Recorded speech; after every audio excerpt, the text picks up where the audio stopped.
How are you guys doing today? Welcome back to the GSMC Chip Shot Football Podcast, brought to you by the GSMC Sports Network. I'm your host, Manny Maradiege. Today is Thursday, November 14th here. Week 11 of the NFL is set to kick off on just tonight in just a few hours here. We're a few hours away from kickoff. Of course, we're going to talk about it. The Commanders and the Philadelphia Eagles are squaring off tonight in a divisional matchup, the first matchup between both of them. We'll go over that on today's show. Also, in some of the latest news, Anthony Richardson gets his starting spot back after the Colts name him the starter once again. My thoughts on that, not too positive, but we're going to talk about it. Also, the usual weekly game picks that we do each and every week. Part 1 today and Part 2 tomorrow, plus a new feature, I guess you could say, regarding the college game. Deion Sanders talking about Shedeur Sanders, his son, and Travis Hunter, his star player, in regards to the NFL draft next year. We'll have lots to talk about that and what Deion had to say later on in the show. But for right now, before we get started, I'd like to remind you guys, if you have any questions, comments, or any opinions you just want to share on today's show, please don't hesitate to do so and show it through using the new Super Chat feature that we have available to you guys now. By using this new feature, you can just click the $ at the bottom of the chat box to send in your Super Chat. In this way, it guarantees that your message gets on the air, and it's a fantastic way to support our channel, and we rely on your support to provide you guys with the sports content you love, and we always appreciate it when you guys help us out here a little bit, but also getting involved with the show. We always want to hear what you guys have to say on any topic we say on all the live shows. So please go ahead and do that. It's an easy way to guarantee you get featured on the show. So again, use the new Super Chat feature and get involved with the show. Click the $ at the bottom of the chat box and, let us know what you're thinking. Let us know what's on your mind each and every time you guys join these live chats. So with that now out of the way, we can start talking about tonight. A new week in the NFL. It's just going by super fast each and every week, and we have a great game in store for us tonight. Week 11 in the NFL could potentially be the highest stakes week so far in the regular season. We have a bunch of great games. A couple of them we're going to talk about in the game picks, but this is definitely one of the highest stake games because the Commanders travel to Philadelphia tonight after they just lost to the Pittsburgh Steelers last week and put them at 7-3. And why that's significant is because it knocked them out of first place in the NFC East, which would mean that the Philadelphia Eagles now come into this game after embarrassing the Dallas Cowboys and beating them 34-6. They improve to 7-2 and take over first place in the NFC East. And now I believe they are second in the division, or second in the conference, and this is their fifth win in a row after they defeated the Cowboys last week. So a short turnaround for both of these teams, and because of that, it is their first meeting this year overall. The Commanders have played the Giants twice already, but they have yet to face the Cowboys and the Eagles. So that starts tonight.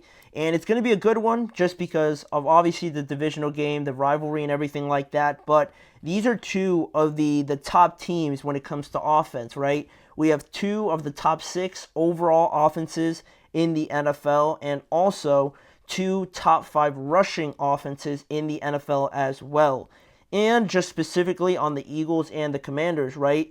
Overall, the series on primetime games is 9-5 in favor of the Philadelphia Eagles, but the most recent contest, the most recent matchup these two teams have had in primetime actually went to the Washington Commanders when they won their last matchup back in 2022.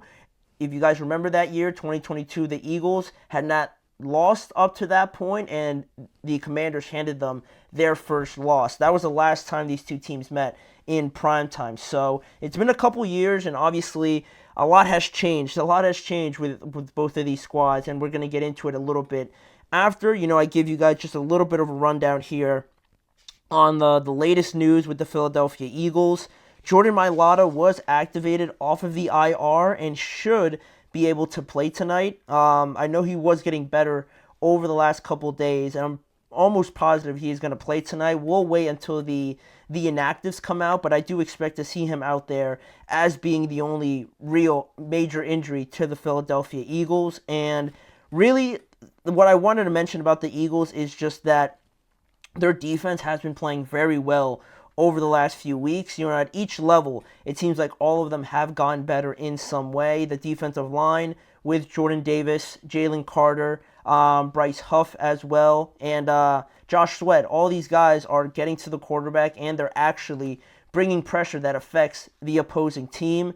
Their linebackers, Zach Bond has really become a star, or one of the most underrated linebackers, I think. He's all over the place for them. He does a lot for them as well. So he's a name to look out for. And in their secondary, they're getting turnovers. They just had 5 total turnovers last week against the Cowboys. And, you got Chauncey Gardner-Johnson getting involved, Quinyon Mitchell, their rookie, playing better each and every week. So each level of their defense has really, made some strides since we talked about them at the beginning of the year. To see where they are now is a great sign to see. If you're Philadelphia, you're on a win streak, and really, like most people say, you want to be playing your best football now, and it looks like the Eagles are getting there. But that doesn't go without saying that they really, you look at the positives that they have had over the last few weeks, the good performances, but you look at who they've played, and it hasn't been like top 10, top 5 teams in the NFL, maybe outside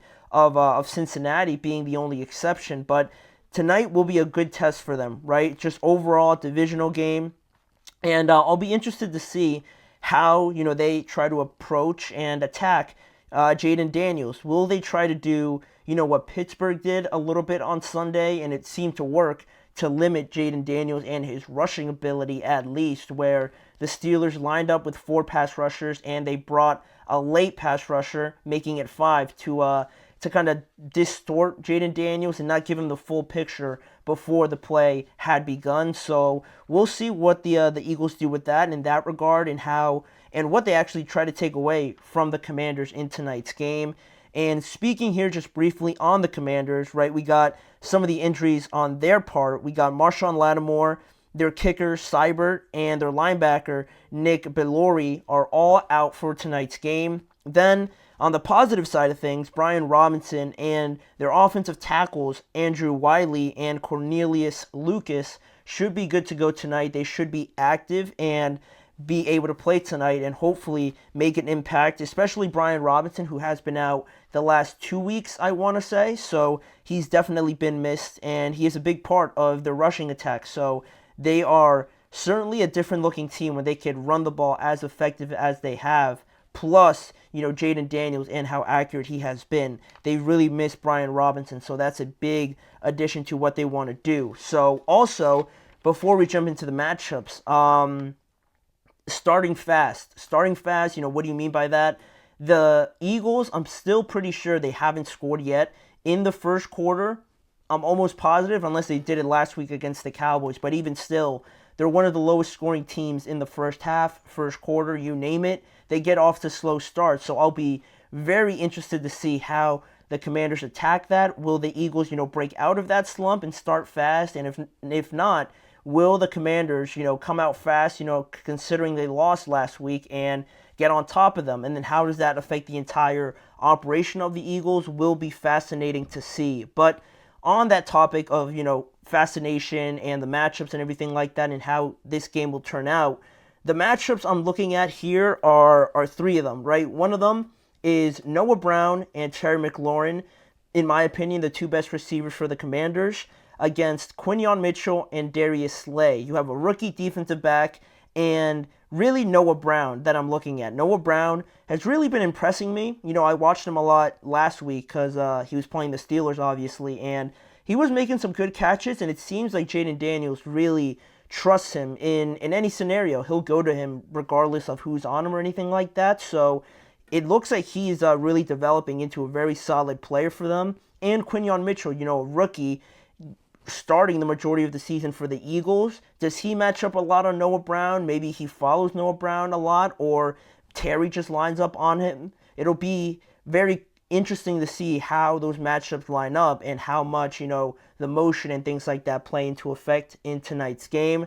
Another matchup I'm looking at is Saquon going up against this Washington Commanders running defense, which ranks 28th in the NFL, and they're allowing right now 142 rushing yards per game. And that's obviously like an obvious thing you'd hope the Eagles would attack, and they should. If they want to start fast, Saquon is an easy way to go about that and just get everybody into rhythm, getting a few third down conversions, just moving the ball swiftly up the field. But you got to finish, and that's going to be huge for them, and Saquon will facilitate that a lot if they're able to get him going. And lastly, on the other side of things, A.J. Brown and Devontae Smith going up against the Commanders' secondary. George Pickens, Mike Williams, and Pat Freiermuth scored just last week. Russell Wilson had a decent day. So how do they play against a much better wide receiver duo in A.J. Brown and Devontae Smith? Do they dare go to man coverage, or do they ease off some of the pressure on Jalen Hurts and really have a couple guys on Smitty and A.J. Brown? And how does that, change over the course of the game? That'll all be in play tonight when the game gets started. But in terms of my prediction, I'm going to go with Washington. I think a lot of people are very much on the Eagles side of things right now. Like, they expect the Eagles to play. They're on a winning streak. There's a little bit of doubt with the Commanders considering they lost last week. I feel like too many people are pushing towards the Eagles right now. So I still believe in the Commanders. They're a very good team. They arguably should have won last week with that controversial call at the end. So I think they could go in there and surprise a lot of people, especially if the Eagles start slow like they have been recently. So I think that could be something, especially if they get out to an early lead. Then the Eagles start chasing the game. They don't really use the running game as much, and they become one-dimensional. So I expect them to go that way, and I also expect the Eagles to blitz a lot. I expect the Eagles to blitz Jaden Daniels a lot to kind of do what the Steelers did last week, and therefore it'll come down to Jaden Daniels and his accuracy, and also his receivers, like we mentioned, winning those one-on-one matchups, because I do believe they're going to have them tonight, and how successful they will be with that, it'll be a huge step in trying to win this game. But I am going to go with the Commanders. I think they'll win something around 30 to... We'll say 30 to 24, I believe. It'll be a high-scoring game. Both of these offenses are too talented not to put up points. So I'm going to go with them. Washington will win tonight and will reclaim first place in that division. But that's not the only thing we have on tonight's game, or really just in Week 11. We have a lot more to get to. The game picks are coming up. But before that, I wanted to talk about the latest quarterback change again. Anthony Richardson being named the starter once again for the Indianapolis Colts. Why did this happen? My thoughts on it, and just overall what the Colts are doing this year in 2024. That is coming up shortly. We'll be right back.